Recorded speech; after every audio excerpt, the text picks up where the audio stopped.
Okay, तर आपण दुपारी डिस्कस करत होतो की ऑक्सिडेशन आणि रिडक्शन. ओके, तर हा चार्ट एकदम व्हेरी सिम्प्लिफाईड मॅनर मध्ये तुम्हाला कळेल की व्हॉट इज ऑक्सिडेशन आणि what is reduction. Okay, so as you can see the red one is electron rich. ठीक आहे, डोंट वरी, ही स्लाइड तुम्हाला शेअर करेन मी. ओके, हा फक्त आता फोकस करा या स्लाइड वरती. ठीक आहे, तर reducing agent are those. Okay, reducing agents are those which are electron rich. Okay, आणि मग सगळ्यात बेस्ट एक्झाम्पल इलेक्ट्रॉन रिच आपलं सोडियम, आणि जे आपण लॅबमध्ये युज करतो ना सोडियम मेटल वगैरे. So sodium metal, magnesium metal, all these are nothing but are reducing agent because they have the valence electrons. ठीक आहे, and those valence electron they can give and they can act as a reducing agent. Okay, तर आपला सगळ्यात simple reagent कोणता आहे? Sodium. Sodium act as a reducing agent. Okay, आणि sodium काय करतं? सोडियम इलेक्ट्रॉन देतं आणि then that means itself get oxidise. सोडियम जेव्हा आपण म्हणतो ना की अरे सोडियम आपण जे लॅबमध्ये युज करतो ह्याच्यामध्ये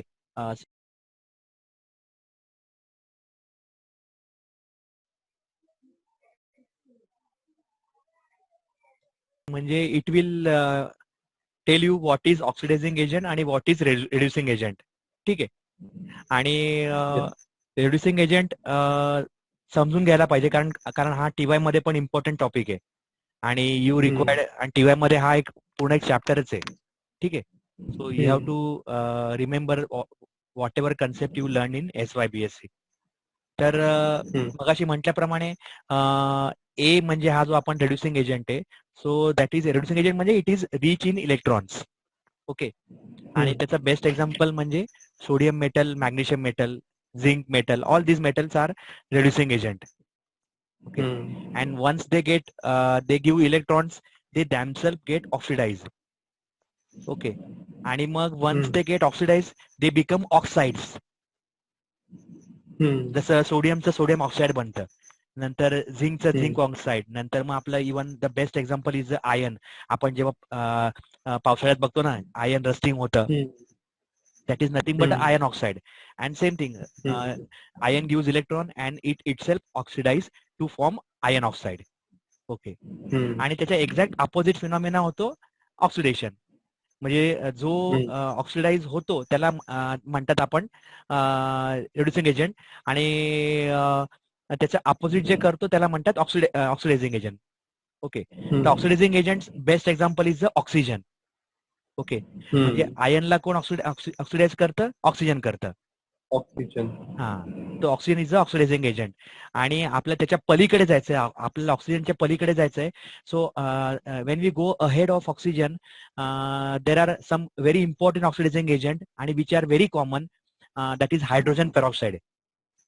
ओके, तर त्याचं आपल्याला नेक्स्ट इयर पण ऍप्लिकेशन आहे आणि ह्या वर्षी पण तुम्हाला आहे. तर first example is hydrogen peroxide, आणि second example is you have ozone. Okay, ozone म्हणजे O3, आणि नंतर मग त्याचं ऍडिशनल त्याचं ऍडव्हान्स व्हर्जन आहे per acid. Okay, so we will see one by one what are the application next slide मध्ये. आणि नंतर पर ऍसिड नंतर मग आपल्याला केमेनोफोर माहिती ऑक्सिडायझिंग एजंट आहे, which is acting as a even bleaching agent. Okay, or water purifying. Okay, आपण पाणी प्युरिफाय करण्यासाठी बेस्ट आपण घरी युज करतो केमेनोफोर. Okay, so these are the very common. आता आपण नेक्स्ट स्लाइड जाऊया, that is Jones reagent. Okay, दिसतं स्लाइड मध्ये, दिसतं तुम्हाला क्लिअर? हो सर, एकदम क्लिअर आहे. हा, तर Jones reagent is one of the very important reagent आणि one of the most common reagent आणि one of the most cheap reagent. खूप स्वस्त आहे आणि त्यामुळे इंडस्ट्रीमध्ये प्रेफर करतात. तर जोन्स रिएजंट तुम्हाला हा प्रश्न नेहमी विचारतात, what is Jones reagent? Either they will ask for 1 mark or they will ask for 2 marks. Okay, so when they ask for 1 mark, what is Jones reagent? You have to write, फक्त लिहायचंय Jones reagent is the combination of CrO3 and sulfuric acid. Okay, आणि application, आणि whenever they ask such question, you have to give, you must give one example. Okay, आणि मग example मध्ये काय लिहिणार, the primary alcohol will be oxidise to acid and secondary alcohol will be oxidise to ketone. Okay. Okay, एक minute मी add करतो. आणि त्याचे एक्झाम्पल स्लाइड मध्ये आहे. प्रायमरी अल्कोहोल दिसतो बघा आपल्याला, पहिला एक्झाम्पल. ओके, आणि इकडे तू टेम्परेचर बघ, इट इज 0 डिग्री सेल्सिअस आहे. ओके, म्हणजे under mild condition it will not give, primary alcohol will not give acid, it will give aldehyde. Okay, that is most important. आणि जेव्हा मी टेम्परेचर वाढवतोय from 0 degree Celsius to room temperature, म्हणजे from 0 degree Celsius to 25 degree Celsius, so that aldehyde will get further oxidize to acid. Okay, so it is very important temperature. Okay, म्हणजे एकाच reagent मध्ये आपल्याला 2 products भेटतात आहे. Aldehyde आणि 2 different conditions are 0 degree Celsius is a mild condition, आणि room temperature किंवा त्याच्यापेक्षा जास्ती टेम्परेचर जेव्हा जातो, so that is little bit drastic condition we can say. म्हणून आपल्याला अल्डिहाइड मिळत नाही, आपल्याला अल्डिहाइडचं नेक्स्ट स्टेज म्हणजे त्याचं ऑक्सिडाइज फॉर्म भेटतं. आणि aldehyde when it oxidise further it will change into acid.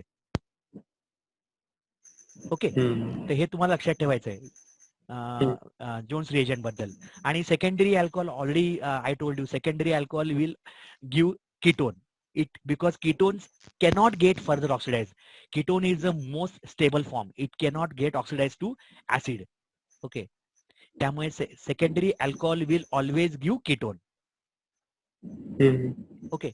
तर हे तुम्हाला एक्झाम्पल द्यायचं जोन्स रिएजंट मध्ये. कुठलाही एक्झाम्पल लिही, you can write general example. आता याच्यामध्ये खूप मोठा मॉलिक्यूल दाखवलेला आहे, पण तोच मॉलिक्यूल तुम्हाला काढायचा असं काही नाहीये. ओके, तुम्हाला फक्त समजून घ्यायचं की फक्त प्रायमरी अल्कोहोल द्यायचा आहे. Primary alcohol will form aldehyde at 0 degree Celsius. आणि प्रायमरी अल्कोहोल त्याची मेकॅनिझम पण दिलेली आहे. मेकॅनिझम तुम्हाला SY मध्ये नाहीये, पण TY मध्ये तुम्हाला आहे. म्हणून those are going to go for advance studies, म्हणजे even for entrance exam they may ask you. Okay, so you have to know whether you take physics or, because in entrance exam they can ask you anything.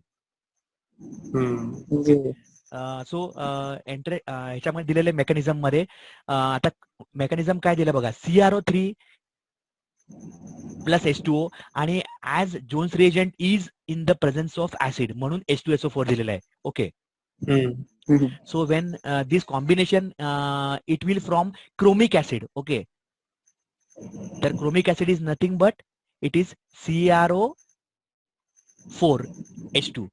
ठीक आहे, when you count this one, CrO4H2. Okay, so this is chromic acid.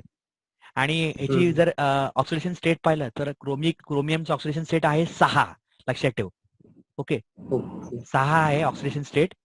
आणि when it react with the general molecule that is नाव it may be R आणि R prime आहे ना, so it may be इधर primary alcohol और it may be secondary alcohol. Okay, कळतं का example? हा जनरल एक्झाम्पल आहे. हा, आणि when this general alcohol when it react with this chromic acid it will from chromate ester. Okay, chromate ester form होतोय. आता तुम्हाला क्रोमेट एस्टर वगैरे नाव लक्षात ठेवायची काही गरज नाहीये. Okay, because it is difficult to remember, but it is as you know. Ester म्हणजे काय, जसं आपण ऍसिड टू एस्टर म्हणतो ना, तर we know it is ester is nothing but the carboxylic ऍसिडचा आपण जो H आहे तो आपण रिप्लेस COOH आहे ना, तर COOH मधला H आपण रिप्लेस करतो अल्किल ग्रुपनी. COOCH3.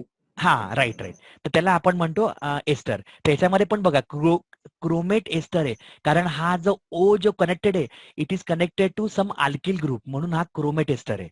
ओके, क्रोमिक ऍसिडने काय दिलेलं आहे, क्रोमिक ऍसिडने प्रोटॉन दिलेला आहे, आणि तो proton replace by alkyl group, म्हणून हा क्रोमेट एस्टर झालेला आहे.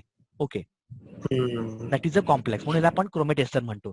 आणि क्रोमेट एस्टरला आपण जेव्हा ब्रेक करतो, I will get the ketone or I will get the aldehyde, depends upon the starting material. If it is primary alcohol, I will get aldehyde, and if it is secondary alcohol, I will get ketone. Okay, पण ह्याच्यात most important is chromium 6 आहे that will change in two chromium 4. Okay, so you should remember that point. Okay, तो तुम्हाला लक्षात ठेवायचा आहे because it is oxidising agent. So as it is oxidizing agent, it itself get reduce. Okay, त्याचे oxidation state change झालेली आहे. Got the point. तुम्हाला हे प्रत्येक वेळा लक्षात ठेवायचं आहे. सो CR चा 6 आहे तो change in to CR4. Okay, तर हा झाला जोन्स रिएजंट. तर तुम्हाला जोन्स रिएजंट बद्दल सध्या एवढीच फक्त इन्फॉर्मेशन माहिती लक्षात ठेवायची आहे की it is nothing but a combination